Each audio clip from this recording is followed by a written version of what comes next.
The dawn of a new NBA season begins with a nod to the recent past and the raising of a banner for the reigning champions. In Oakland, that meant an opening night celebration that ended a 40-year title drop, a ring ceremony, and the beginning of a new record chase for the Golden State Warriors. A historical chase for the ages, with assistant coach Luke Walton filling in for head coach Steve Kerr, whose complications from off-season back surgery would sideline him until mid-season. A 24-0 start, the best in league history, was only the beginning of the magical journey for the reigning Kia MVP Stephen Curry and the Warriors. The Warriors said if they get near a streak and a record, they want to break it. But not everyone got off to a drama-free start to the 2015 and 16 season. The coaching carousel didn't take long to get cranked up. The first major twist coming 11 games into the season, when the Houston Rockets dumped Kevin McHale months after he led this team to the Western Conference Finals. The hits kept coming with hirings and firings that wouldn't end until May,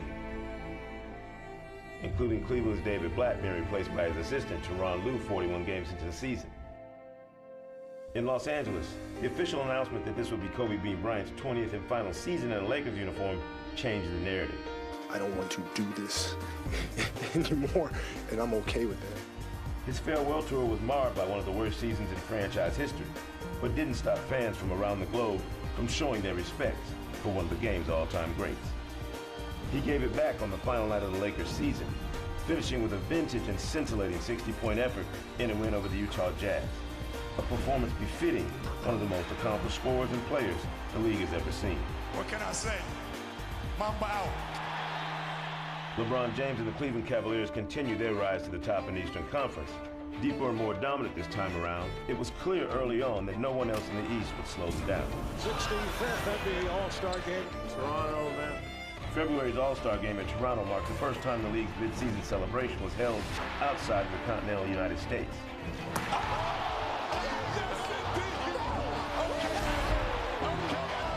It's over, ladies and gentlemen. It's over again. The post-All-Star stretch saw the Warriors and fellow Western Conference power San Antonio chase milestone after milestone. The Spurs won a franchise record 67 games and suffered just one defeat on their home floor, at the hands of the Warriors, of course, who bested the 1996 Chicago Bulls 72-10 record by finishing 73-9 and setting the new standard for the best regular season in league history. The Golden State Warriors now stand alone with 73 wins, with the greatest regular season record of all time. The playoffs brought its own brand of drama, including injury issues that not even the Warriors were immune to. Steph Curry, who earned the distinction of being the first unanimous MVP, sprained his knee in the first round against Houston and would miss 15 days as fellow All-Stars Klay Thompson and Draymond Green carried the Warriors without him. Behind the two-man storm of Kevin Durant and Russell Westbrook, the Oklahoma City Thunder demolished the Spurs in the conference semifinals and threatened to do the same to the Warriors in the conference finals.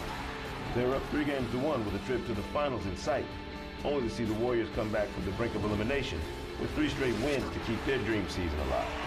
The Warriors do it. They come back from a 3-1 deficit. The Cavaliers made quick work of Detroit and Atlanta in the East, sweeping their way into the conference finals where Toronto awaited.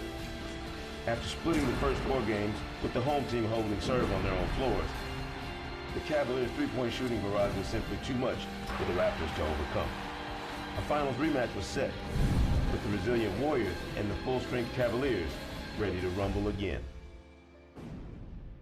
Game 1, NBA Finals. That's what it's all about, man. The Warriors jumped out to an early series lead behind stellar play from Draymond Green and their bench. Livingston to the foul line, rises again. Good! Warriors take game 1. No look flip to Draymond. He's open. He'll fire. 3 ball good for Draymond. And out to Green, tries another 3. Puts it in. It's going to be a 33-point win here in game 2. You're down 0-2. James keeps his dribble somehow. Irving back to James. Oh, he throws it down. The Cavaliers claim game 3 by 30 points. Well, Curry and Thompson having their best game so far of the finals. Green today assessed a flagrant 1 foul, will be suspended without pay for Monday's Game 5 due to a 4th flagrant foul point of the playoffs.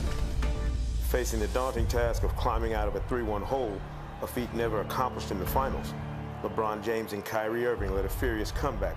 James fakes, James drives, James finishes, and the foul. It's one of the greatest performances offensively I've ever seen in the finals by Kyrie Irving. This once-in-a-generation player having another epic playoff game. Irving fakes, drives. James on the throwdown. Curry blocked by James. 41 in back-to-back finals games. All the way to a decisive Game 7. Pass right through the hands of Curry. James, the two-handed slam. Iguodala to Curry, back to Iguodala, up for the layup. Oh, blocked by James. James steps back for three, puts it in. LeBron James from downtown. Irving and Curry, one-on-one. Irving puts it up. It's good. Kyrie Irving from downtown. It's over. Cleveland is a city of champions once again. In the end, LeBron and the Cavs completed the unthinkable comeback and captured the first title in franchise history, ending Cleveland's 52-year title drought. The Cavaliers are NBA champions.